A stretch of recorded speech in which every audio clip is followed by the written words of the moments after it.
Hello everyone, welcome back to my channel. আমার ছোট্ট পাঁচফোড়ন রান্নাঘরে আজকের রেসিপি একদম দোকানের মতন বাড়িতেও খুব সহজেই বানিয়ে নিতে পারবে ম্যাঙ্গো ফুটি। যে কেউ বানাতে পারবে, অবশ্য একদম কম খরচে আর মাত্র 2টি উপকরণ দিয়ে, আর টাইমটাও খুব কম লাগবে।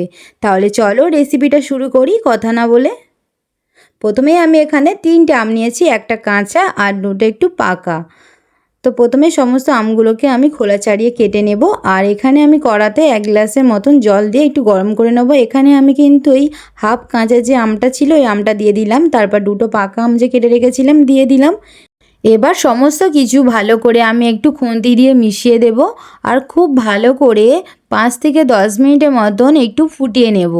এইভাবে ভালোভাবে ফুটানো হয়ে যাওয়ার পরে কিন্তু তারপর কড়াতে আমি একটু চিনি দিয়ে হাফ বাটির মতন চিনি দিয়ে, আর এখানে আমি হাফ গ্লাসের মতন জল দিয়েছি, খুব বেশি জল দেব না এখানে।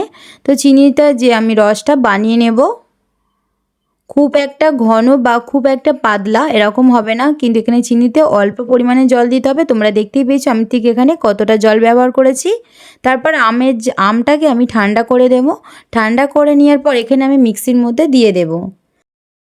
তো আমার মিক্স হয়ে যাওয়ার পর কিন্তু এরকম একটা আমি কাঁচের গামলিতে ঢেলে নেব। আর এখানে যে চিনি রসটা বানিয়ে রেখেছিলাম ওটা আমি এর সাথে মিশিয়ে দিলাম। দেওয়ার পর খুব ভালো করে ছাঁকনি নিয়ে একটু ছেঁকে নেব। ছেঁকে নেওয়ার পর সমস্ত কিছু একটু ভালো করে মিশিয়ে নেব। এরকম হাতা দিয়ে সমস্ত কিছু ভালো করে একদম মিক্স করে নেব। তারপর এরকম একটা কাঁচের জারের মধ্যে সমস্ত ম্যাঙ্গো ফুটিটা আমি এর মধ্যে দিয়ে দেব। দেওয়ার পর কিন্তু ফ্রিজে আমি 1 ঘন্টা কি 2 ঘন্টার মতন রেখে দেব। দেওয়ার পর কিন্তু এটাকে আমি ফ্রিজ থেকে বের করে গ্লাসে করে নিয়ে নেব। কি দেখলেন তো, একদম দোকানের মতন বাড়িতেই বানিয়ে নিতে পারবেন আর খুব কম সময়ে আর খুব সহজ রেসিপি, আর মাত্র 2টি উপকরণ দিয়েই বাড়িতেই ম্যাঙ্গো ফুটি বানিয়ে নিতে পারবেন। আর এরপর থেকে বাচ্চাকে ম্যাঙ্গো ফুটি দিতে হলে বাড়িতেই কিন্তু বানিয়ে দিও। বাইরের কিন্তু ম্যাঙ্গো ফুটি একদমই আনহেলদি আর স্বাস্থ্যকরও নয়। বাড়িতে এরকম ম্যাঙ্গো ফুটি হলে খুবই স্বাস্থ্যকর, আর এটা খেতে কিন্তু সেই টেস্টি হয়।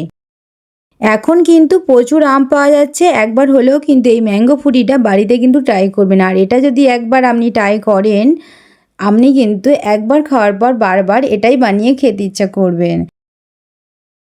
ম্যাঙ্গো ফুটির ভিডিওটা যদি তোমার ভালো লেগে থাকে অবশ্যই কিন্তু একটা লাইক করে দিও, কমেন্ট করে দিও, আর প্লিজ প্লিজ আমার ছোট্ট পাঁচফোড়ন রান্নাঘরের পাশে থেকো। এতক্ষণ ভিডিওটা দেখার জন্য ধন্যবাদ। দেখা হবে আবার একটা পরে অন্য কোনো নতুন ভিডিওতেই। ততক্ষণ ভালো থাকবেন, সবাইকে টাটা।